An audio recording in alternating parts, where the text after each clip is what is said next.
December 1944 settled into northern Europe with short days and long nights. Snow pressed down on roads already broken by months of traffic, and fuel moved more slowly than the schedules demanded. In German headquarters west of the Rhine, maps were pinned flat and weighted at the corners, their lines drawn with care and confidence. The winter offensive in the Ardennes had been built on numbers that seemed dependable. American units stretched thin, poor weather grounding aircraft, roads assumed to be clogged beyond rapid repair. The calculation rested on time. Time to split Allied lines. Time to seize fuel. Time to force negotiations before the weight of American industry could reassert itself. Reports from the front arrived steadily. Initial advances confirmed expectations. American formations pulled back in confusion. Some surrounded, others retreating along icy forest roads. German officers spoke cautiously but with relief. The assumptions made in late autumn appeared to be holding. The enemy was reacting slowly. Commanders believed they had imposed surprise and paralysis. Far to the south, in eastern France, the headquarters of the U.S. Third Army followed the situation as it unfolded. George S. Patton kept the staff working through the night. He had anticipated a German counterstroke somewhere, though not its exact shape. What mattered to him now was speed of response. Orders moved across desks without ceremony. Units that had been pushing east were told to halt, then to turn. Logistics officers protested the distances and the weather. Patton listened, then dismissed the objections. He wanted roads cleared, fuel rerouted, columns moving within hours. American radio traffic increased sharply. Instructions were transmitted in plain language, direct and unmistakable. Corps commanders acknowledged and repeated them. The messages carried urgency, but not confusion. They described a change of axis, a northward drive toward Bastogne, and deadlines measured in hours rather than days. Staff officers marked times on wall clocks and adjusted them as acknowledgments came back. German signals units were listening. Monitoring Allied communications had become routine, though much of the traffic was usually dismissed as noise. This time, the volume and consistency stood out. Intercepted transmissions suggested coordinated movement on a scale that did not match previous expectations. The content was not emotional or dramatic. It was administrative and precise, the language of an army that believed it could execute what it was ordering. At higher headquarters, officers compared notes. The assumption had been that American command would take days to reorient large formations in winter conditions.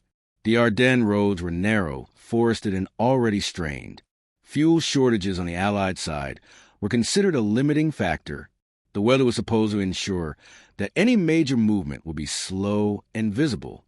Yet the intercepted radio traffic described convoys already moving, bridges being prioritized, and traffic control points assigned. Times were mentioned that seemed optimistic to the point of disbelief.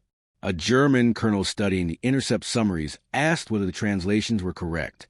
The answer came back that they were. The phrasing matched Patton's known style, blunt directive, unconcerned with excuses. Further reports from forward units began to complicate the picture. American resistance in some sectors stiffened rather than collapsed. Artillery fire increased along certain approaches. Reconnaissance patrols encountered fresh elements arriving from the south, not the west as expected. These were not isolated reinforcements, but organized columns, moving with purpose. In a conference room thick with cigarette smoke, senior officers revisited the original timetable of the offensive. The plan had counted on Allied disarray lasting long enough to exploit breakthroughs. Every delay on the German side reduced that margin. Fuel consumption was higher than anticipated. Vehicles were breaking down and replacement parts were scarce. The offensive required momentum, and momentum depended on the enemy, remaining slower than German forces despite their own shortages. Another batch of radio intercepts arrived. Patton's voice was not always directly heard, but his orders were unmistakable in tone and structure. He demanded speed and accountability. He specified routes and times, and he expected confirmation. There was no language suggesting hesitation or debate. The transmissions implied that the decision had already been made and that execution was underway. A general officer leaned over the map and traced a finger from the south toward Bastogne.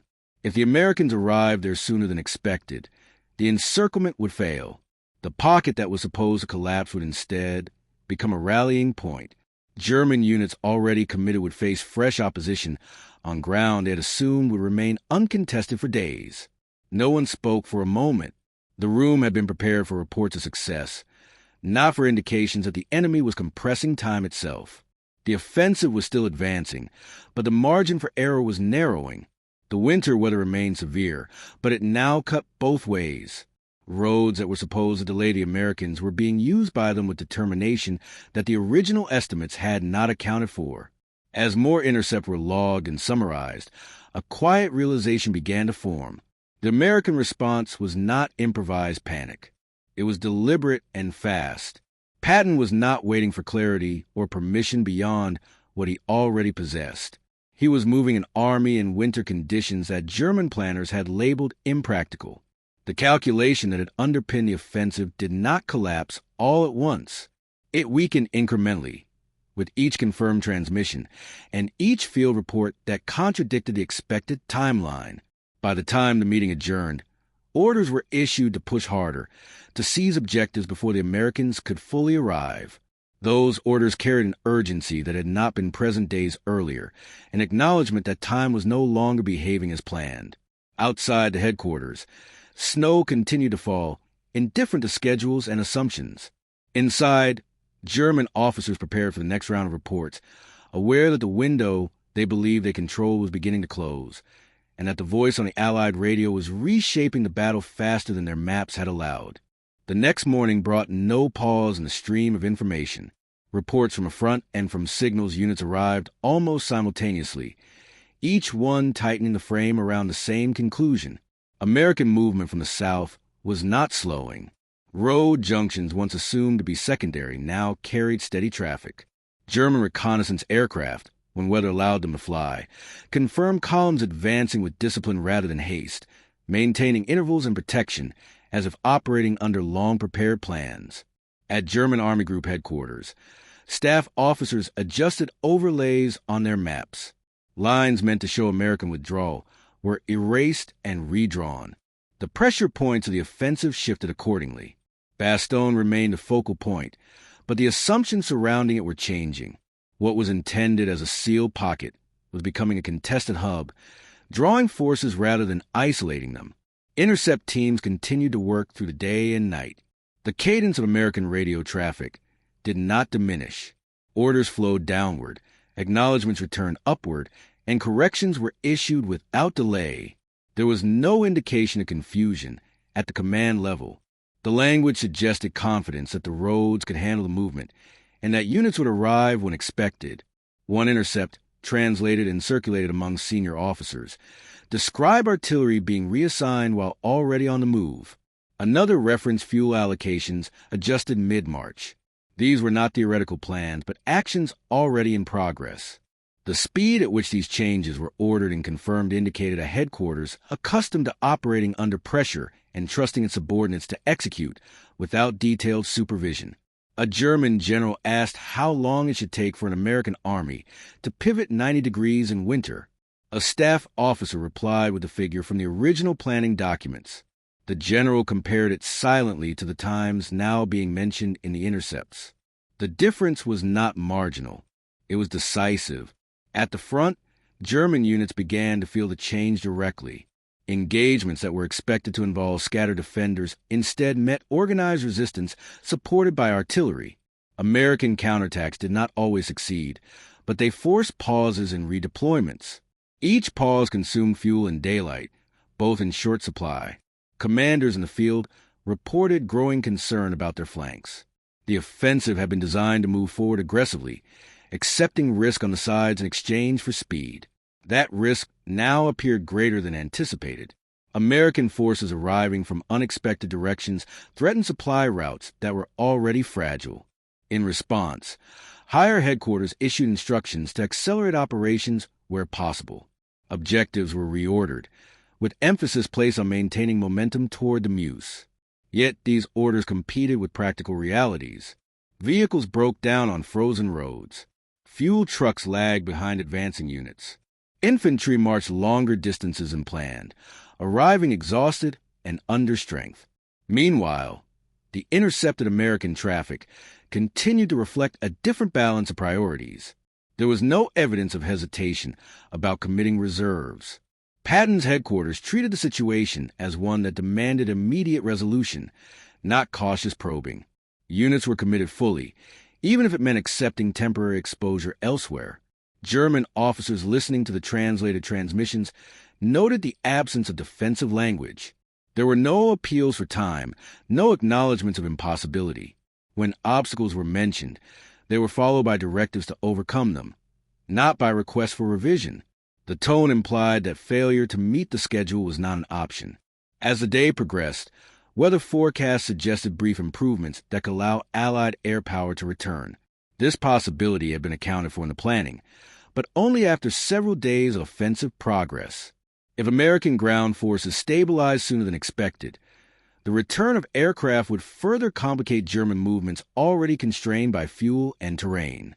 Another meeting convened. The room was quieter than before. Officers spoke in shorter sentences, focused on specific issues rather than broad confidence. When the intercept summaries were reviewed, no one questioned their authenticity anymore. The discussion shifted to mitigation rather than dismissal. One officer pointed out that Patton's radio discipline itself was revealing. He did not clutter the airwaves with rhetoric. His orders were brief, practical, and timed. This suggested not only urgency, but preparation. The pivot north had likely been rehearsed conceptually, if not in detail. That realization undercut the belief that the Ardennes offensive had achieved complete surprise at the operational level. By evening, frontline reports confirmed American elements approaching Bastogne from the south in strength. They were not yet in full control, but their presence changed the tactical equation. German units tasked with reducing the town faced opposition that grew stronger by the hour. The encirclement tightened unevenly, leaving gaps that had to be watched and defended. The calculation that American forces would remain fragmented was no longer sustainable. German planners began to recognize that they were racing an opponent who was moving faster than expected under worse conditions than anticipated. The advantage of initiative was slipping, not because of a single failure, but because the enemy command structure was functioning more effectively than the models had predicted. Late that night, another intercept arrived, time-stamped and verified. It confirmed arrival times that seemed improbable the day before. The units were not only moving, they were arriving on schedule. For the officers reviewing the message, the implication was unavoidable. The offensive was no longer unfolding against a disorganized opponent. It was colliding with a deliberate countermovement driven by a commander who refused to accept the limits that German planning had imposed on him. The meeting ended without ceremony. Orders were sent out to adjust deployments and reinforce threatened sectors. Outside, engines rumbled as columns moved through the darkness. Inside, the maps now showed two forces converging toward the same ground, both committed, both under strain, and with less room for error than the original calculation had allowed. The convergence became impossible to ignore. By the third day, German forward headquarters reported contact with American units that should not have been present according to the original timeline. These were not reconnaissance elements feeling their way forward, but full combat formations with artillery support and coordinated infantry movement. The roads south of Bastogne, assumed to be marginal at best, were now contested arteries.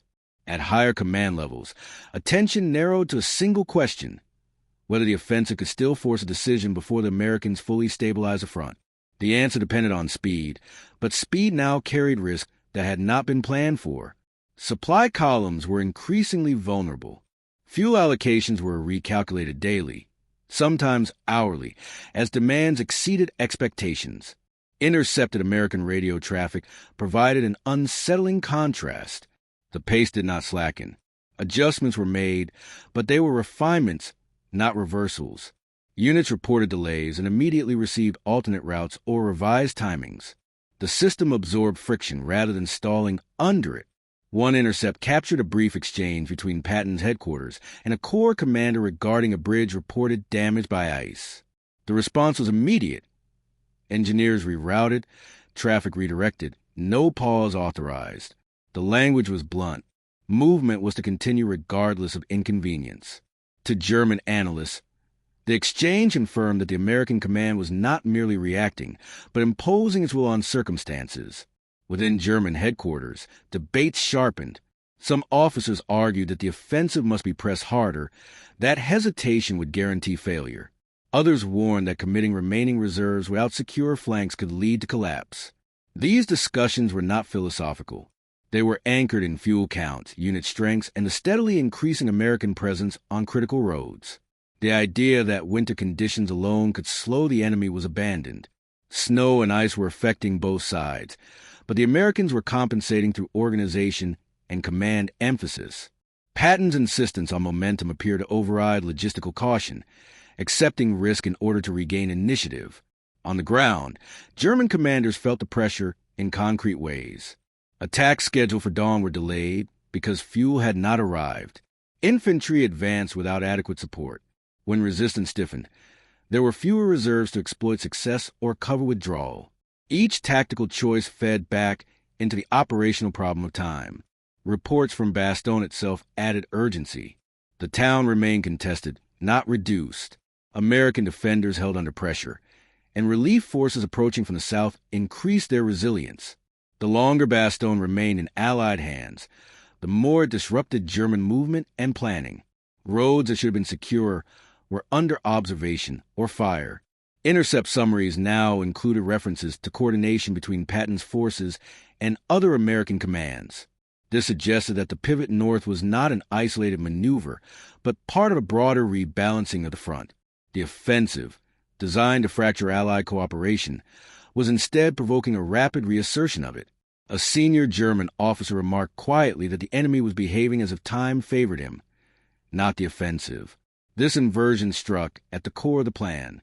The Ardennes attack was predicated on compressing Allied reaction time, creating confusion faster than it could be resolved. Patton's movements demonstrated the opposite dynamic. Decisions made quickly, executed immediately, and reinforced by clear communication. The realization did not arrive as a single moment of clarity. It accumulated through mismatched timelines and unexpected contacts. Each intercept that confirmed American arrivals ahead of schedule tightened the margin further. Each field report that described organized resistance reinforced the same conclusion. Orders were issued to hold certain sectors at all costs while pushing others forward aggressively. This uneven application reflected uncertainty rather than confidence. The offensive was still moving, but it was no longer shaping events exclusively. It was responding. As night fell, weather reports suggested partial clearing. The prospect of Allied aircraft returning loomed over every discussion. German movements, already constrained, will become more dangerous under air observation. The urgency to achieve decisive gains before that happened increased, but so did the recognition that resources were diminishing. Another intercepted message circulated among senior staff. It referenced coordination for relief operations timed with anticipated weather improvement. The implication was clear. American planners were already looking beyond immediate ground movement to combined operations. They were not merely surviving the offensive. They were preparing to counter it. Silence followed the reading of the intercept. No one challenged its meaning. The calculation that had assumed American rigidity, slow adaptation, and command hesitation was unraveling. What replaced it was a more troubling assessment that the enemy command, particularly Patton's, was compressing decision cycles faster than German structures could match under current constraints. By the end of the day, maps were crowded with revised markings. Lines overlapped, and arrows pointed toward the same terrain from multiple directions. The sense of control that had accompanied the opening days of the offensive was gone, replaced by constant adjustment. As staff officers prepared the next set of orders, the radio continued to carry Patton's directives northward. Each transmission reinforced the same reality. The enemy was not waiting. He was arriving. The pressure reached a breaking point as German commanders confronted the narrowing options available to them. The offensive timetable, once precise, had become aspirational. Each hour loss of resistance, logistics, or weather now carried disproportionate weight. The maps showed forward progress, but they also showed vulnerability. Long supply lines exposed the growing Allied pressure from multiple directions. Patton's radio traffic remained a constant presence in the intercept summaries. By now, the content mattered less than the pattern. Orders were issued, confirmed, and acted upon with consistency that suggested control rather than improvisation. German analysts noted that even when American units encountered resistance, there was no pause at higher levels. Adjustments were local, not systemic. The overall movement continued. At a critical conference, senior German officers reviewed fuel status reports alongside frontline strength returns. The numbers did not align with the requirements of continued offensive momentum. Tanks stood idle for lack of fuel, while others advanced beyond planned limits. Recovery vehicles could not reach disabled equipment quickly enough. Every kilometer gained cost more than anticipated. The discussion turned to whether to divert forces to secure flanks threatened by American arrivals from the south. Doing so would slow the drive west. Not doing so risked encirclement or disruption of supply routes. The dilemma was clear and unresolved. The original plan had not required this choice so early. Intercepted American messages added urgency. Patton's headquarters coordinated closely with units already engaged near Bastogne. Timelines were synchronized. Relief forces were instructed to press forward despite losses and fatigue. The language carried no hint that failure was acceptable. Objectives were treated as obligations, not aspirations. German field reports confirmed the effect. American attacks were not always successful, but they were relentless. They forced redeployments, consumed ammunition, and prevented consolidation. Units that had expected to regroup instead found themselves reacting to new threats. The initiative, once firmly in German hands, was slipping. A decision had to be made. Continuing the offensive without securing flanks risked catastrophic disruption. Pulling back to consolidate would concede the momentum that the operation depended on. The room was divided, but the reality of dwindling fuel and increasing American pressure weighed heavily. The return of Allied air power became more than a forecast. Breaks in the weather allowed reconnaissance aircraft to appear, followed by fighter bombers probing German columns. Even limited air activity had an immediate effect, forcing movements to slow and disperse. The advantage that bad weather had provided was eroding faster than planned. Another intercept arrived, noting coordination between ground movement and anticipated air support. The Americans were not improvising in response to improved weather. They were integrating it into their plans. Patton's forces, having reached their initial objectives ahead of schedule, were preparing to exploit conditions that German planners had hoped to deny them. The realization settled heavily over the command staff. The calculation had not merely underestimated American speed. It had misunderstood American command behavior. Patton's willingness to accept risk, to move before certainty, and to enforce execution through relentless communication had reshaped the operational environment. Orders were drafted and revised. Some units were instructed to hold ground regardless of cost. Others were told to redirect to counter the southern threat. The clarity of the opening days was gone, replaced by compromised solutions that satisfied no requirement fully. On the ground, German soldiers felt the consequences. Attacks launched without adequate support stalled. Defensive positions were established hastily, then abandoned under pressure. The sense of the operation was slipping beyond control spread quietly, not through panic, but through the accumulation of unresolved problems. Patton's voice, carried indirectly through intercepted transmissions, continued to impose rhythm on events. Deadlines were enforced. Reports were demanded. Movement was continuous. To German officers accustomed to more deliberate tempo, this compression of time was disorienting. Late in the day, confirmation arrived that American relief forces had effectively broken through to Bastogne. The town was no longer isolated. The objective that had anchored much of the offensive planning was now contested in a way that favored the defenders. The operational implications were immediate and severe. Silence followed the report. There was no dramatic reaction, only the quiet acknowledgement that a critical assumption had failed. The offensive could continue, but it could no longer achieve its original aims under the conditions now prevailing. As night fell, final orders for the next phase were issued. They reflected caution rather than ambition. Positions were to be held. Advances were to be limited. Resources were to be conserved. The The language itself marked a shift from the earlier emphasis on speed and surprise. The radio continued to crackle with American transmissions.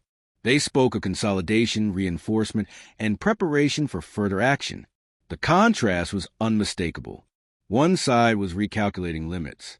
The other was expanding possibilities.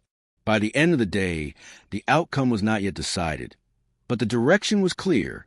The calculation that had driven the offensive had failed to account for a commander who refused to operate within expected constraints. The realization settled in quietly, heavy and unavoidable, as German headquarters prepared to face the consequences of a decision that could no longer be undone. The consequences unfolded without drama, measured instead in orders that no longer spoke of breakthroughs, but of preservation. German headquarters shifted its focus from advance to survival. Supply priorities were rewritten. Units were instructed to shorten lines, to defend key road junctions, to avoid engagements that promised no immediate gain. The offensive, once conceived as a decisive stroke, now functioned as a struggle to extract value from a deteriorating position. Patton's radio traffic reflected a different trajectory. Intercepts described coordination meetings already looking beyond the immediate crisis. Timetables extended forward rather than inward. Units that had completed their initial tasks were reassigned new objectives. The pivot north had not exhausted the Third Army.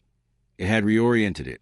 German analysts noted that the language of American transmissions increasingly assumed stability rather than emergency. On the ground, the contrast sharpened. German formations dug in under pressure, reacting to American probes supported by growing air activity. Fighter-bombers struck exposed columns and supply points whenever weather allowed. Even limited sorties forced German movements into darkness and cover, slowing already strained logistics. Fuel shortages worsened, not only through consumption, but through disruption.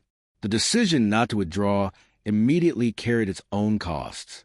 Holding ground required resources that were no longer plentiful. Every defensive stand consumed ammunition and manpower that could not be replaced quickly, yet withdrawal risked disorder and exposure. Commanders balanced these dangers daily, often hourly, as reports arrived faster than they could be reconciled. Intercepts continued to arrive, though their significance had changed. Earlier, they had warned of a threat approaching. Now they confirmed an advantage consolidating. Patton's headquarters spoke of coordination with neighboring armies, of pressure along the line, of exploiting German fatigue. The tone suggested confidence grounded in momentum already achieved. A senior German officer summarized the situation in a brief remark during a late conference. The enemy had moved faster than expected, adapted sooner than planned for, and imposed his tempo on the battle. The winter had not paralyzed him. The Ardennes had not delayed him enough. The offensive assumptions, carefully reasoned and thoroughly debated, had failed where they mattered most. This realization did not produce immediate collapse. Fighting continued, often fiercely. German units demonstrated discipline and resilience under increasingly unfavorable conditions, but the strategic initiative had shifted. Decisions were now shaped by necessity rather than opportunity. As days passed, the front stabilized into a pattern of attrition unfavorable to the side with fewer resources. American industry, logistics, and manpower asserted themselves steadily. Patton's role in this was not symbolic. His rapid movement had closed gaps, relieved pressure, and restored coherence at a critical moment. The radio transmissions that had first alarmed German planners had translated into tangible presence on the battlefield. Looking back through the intercept logs, analysts could trace the arc of the failure. It was not a single miscalculation, but a chain of assumptions that reinforced one another. That American command would hesitate. That winter would dictate tempo. That surprise would buy enough time. Each assumption had seemed reasonable in isolation. Together, they formed a structure that collapsed when confronted with a commander who rejected its premises. By January, the offensive had lost its strategic purpose. German forces began a gradual withdrawal under pressure, trading space for survival. Orders emphasized conserving what remained rather than risking all for diminishing returns. The language of command had shifted permanently. Patton's transmissions, still monitored, now addressed pursuits and exploitation. They spoke of maintaining pressure, of denying the enemy rest, of carrying momentum forward. For German listeners, these messages confirmed what had already become evident on the ground. The calculation had failed not because it was careless, but because it had underestimated human agency under pressure. It had assumed limits that were not accepted by the man issuing orders on the American radio. In the end, that refusal mattered more than terrain, weather, or initial surprise. The war moved on, shaped by many forces and many decisions. But within German headquarters, the memory of those intercepted transmissions lingered. They marked a moment when confidence gave way to recognition, when planning encountered reality, and when the outcome of the winter offensive ceased to be a matter of possibility and became one of consequence.